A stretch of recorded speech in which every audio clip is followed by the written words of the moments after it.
Lettre 56. La présidente de Tourvel au vicomte de Valmont. À quoi vous servirait, monsieur, la réponse que vous me demandez?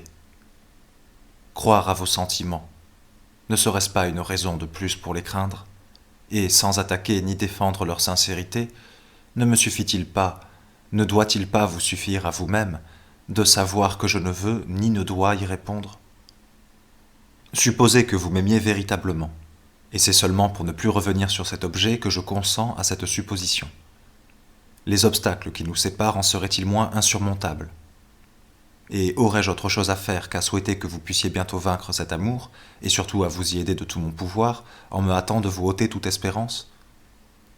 Vous convenez vous-même que ce sentiment est pénible quand l'objet qui l'inspire ne le partage point. Or vous savez assez qu'il m'est impossible de le partager, et quand même ce malheur m'arriverait, j'en serais plus à plaindre, sans que vous en fussiez plus heureux. J'espère que vous m'estimez assez pour n'en pas douter un instant. Cessez donc, je vous en conjure. Cessez de vouloir troubler un cœur à qui la tranquillité est si nécessaire. Ne me forcez pas à regretter de vous avoir connu. Chérie et estimée d'un mari que j'aime et respecte, mes devoirs et mes plaisirs se rassemblent dans le même objet. Je suis heureuse, je dois l'être. S'il existe des plaisirs plus vifs, je ne les désire pas, je ne veux point les connaître. En est-il de plus doux que d'être en paix avec soi-même, de n'avoir que des jours sereins, de s'endormir sans trouble et de s'éveiller sans remords? Ce que vous appelez le bonheur n'est qu'un tumulte des sens, un orage des passions dont le spectacle est effrayant, même à le regarder du rivage. Et comment affronter ces tempêtes? Comment oser s'embarquer sur une mer couverte de débris de 1000 et 1000 naufrages? Et avec qui? Non, monsieur, je reste à terre. Je chéris les liens qui m'y attachent. Je pourrais les rompre que je ne le voudrais pas. Si je ne les avais, je me hâterais de les prendre. Pourquoi vous attacher à mes pas? Pourquoi vous obstiner à me suivre? Vos lettres, qui devaient être rares, se succèdent avec rapidité. Elles devaient être sages, et vous ne m'y parlez que de votre fol amour. Vous m'entourez de votre idée, plus que vous ne le faisiez de votre personne.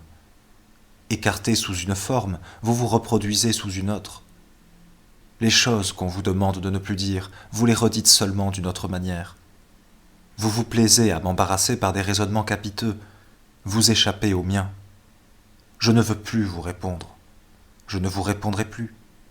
Comme vous traitez les femmes que vous avez séduites, avec quel mépris vous en parlez. Je veux croire que quelques-unes le méritent, mais toutes sont-elles donc si méprisables? Ah, sans doute, puisqu'elles ont trahi leur devoir pour se livrer à un amour criminel. De ce moment, elles ont perdu jusqu'à l'estime de celui à qui elles ont été sacrifiées. Ce supplice est juste, mais l'idée seule en fait frémir. Que m'importe après tout? Pourquoi m'occuperais-je d'elle ou de vous? De quel droit venez-vous troubler ma tranquillité? Laissez-moi, ne me voyez plus, ne m'écrivez plus, je vous en prie, je l'exige. Cette lettre est la dernière que vous recevrez de moi. Du château, ce 5 septembre.